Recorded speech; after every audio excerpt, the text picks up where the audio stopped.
In a unanimous decision today, July 25, 2025, the Supreme Court en banc declared the articles of impeachment against Vice President Sara Duterte unconstitutional, noting that it is barred by the one-year rule under Article 11, Section 3, Paragraph 5 of the Constitution, and that it violates the right to due process enshrined in the Bill of Rights.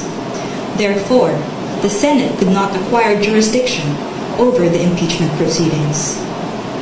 However, the court said it is not absolving Vice President Duterte from any of the charges against her.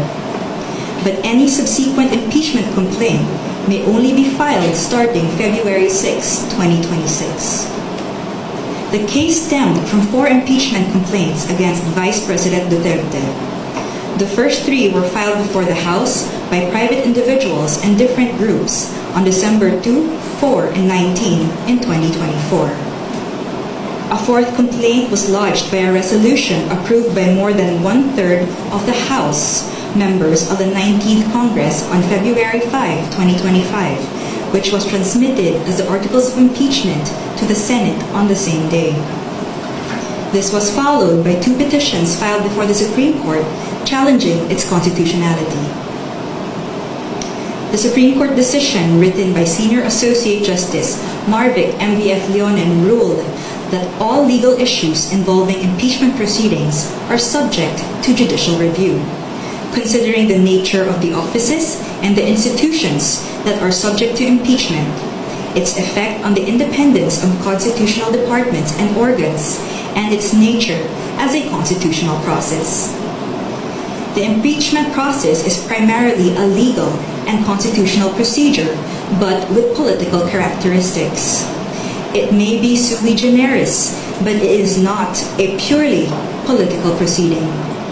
This means that the Bill of Rights, especially the Due Process Clause and the right to speedy disposition of cases, applies to the entire impeachment process, it said. Although the court does not determine whether an impeachable officer may be removed or disqualified from political office, it emphasized that it has a duty to construe the process mandated in the Constitution. In declaring that the articles of impeachment were barred by the one-year rule, the decision differentiated the first 3 complaints from the 4th complaint. The first 3, it said, were filed under Article 11, Section 3, Paragraph 2 of the Constitution, which allows any citizen to file a verified complaint with an endorsement by any House member. The 4th one was through Article 11, Section 3, Paragraph 4 of the Constitution, through a verified complaint or resolution filed by at least 1/3 of the House members. The court took note that the House of the 19th Congress did not act on the first 3 endorsed complaints, which were considered terminated or dismissed upon adjournment of the House. The 3 impeachment complaints were archived and therefore deemed terminated or dismissed on February 5, 2025. Therefore, no new impeachment complaint, if any, may be commenced earlier than February 6, 2026, the Supreme Court held. Under Article 11, Section 3, Paragraph 5 of the Constitution, no impeachment proceedings shall be initiated against the same official more than once within a period of 1 year. According to the decision, the 1-year bar is reckoned from the time an impeachment complaint is dismissed or is no longer viable.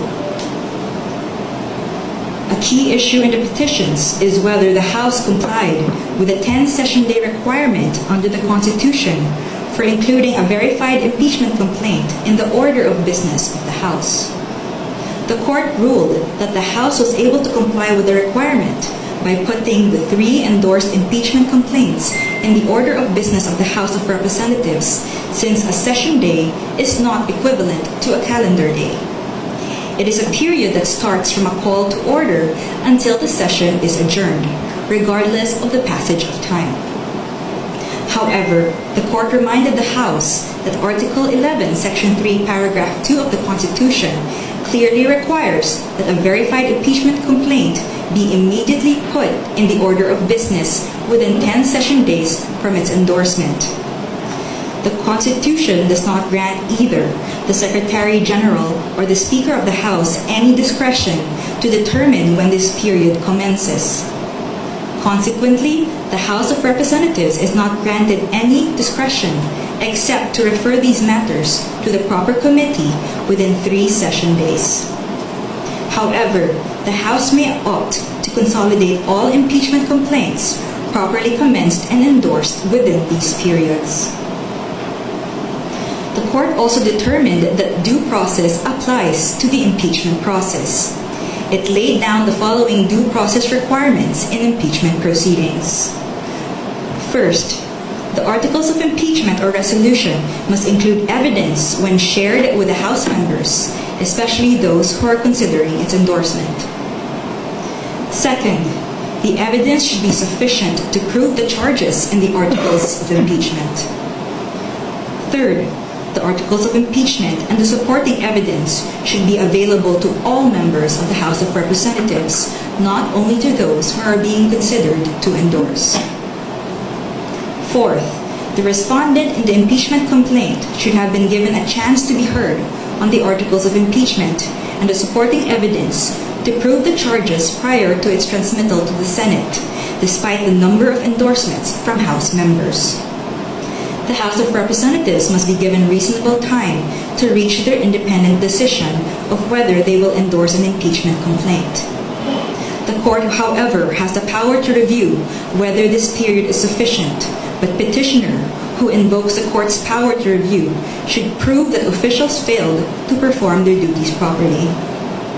Sixth, the basis of any charge must be for impeachable acts or omissions committed in relation to their office and during the current term of the impeachable officer.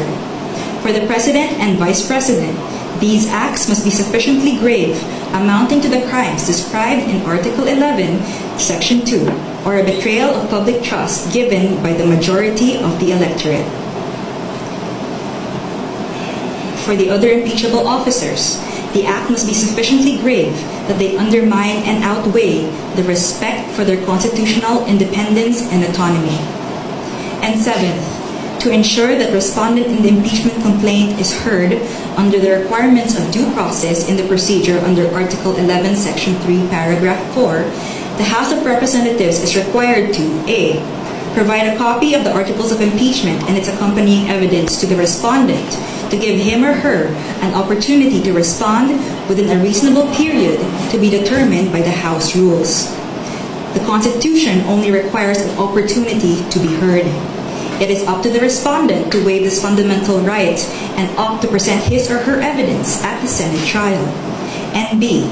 Make the articles of impeachment with its accompanying evidence and the comment of the respondent available to all members of the House of Representatives. It is the House, not 1/3 of the House, that has the sole prerogative to initiate impeachment complaints. Thus, there must be some modicum of deliberations so that each member representing their constituents can be heard and thus convince others of their position. The transmittal will only take place upon the qualified vote of 1/3 of the House. We quote from the final note of the unanimous decision. It is not our duty to favor any political result. Ours is to ensure that politics are framed within the rule of just law. We cannot concede the sobriety of fairness inherent in due process of law to the passions of a political moment. Our fundamental law is clear. The end does not justify the means. We understand our history. We have learned that in the past, momentary desires to do what is convenient and concede means to ends have inadvertently created precedents that weaken the succor of law for those who dissent, or those at our society's margins, or those who may have fallen out of grace from the powers that be. We have learned that the clash of political interests in the past, often disguised by noble intentions, has obscured the need to address the real problems of corruption, inequality, poverty, and disempowerment faced by our people. We will not allow that to happen again. We will not hesitate to declare what is legal, just, and right for our people. There is a right way to do the right thing at the right time. This is what the rule of just law means. This is what fairness or due process of law means, even for impeachment." End of quote. The Supreme Court's ruling is immediately executory. It shall be deemed served on the petitioners and released upon publication in the Supreme Court website and receipt of the parties of their digital copy in accordance with the guidelines on the transition to electronic filing in the Supreme Court. We urge everyone to read the full text of the decision and the concurring opinions. Thank you very much.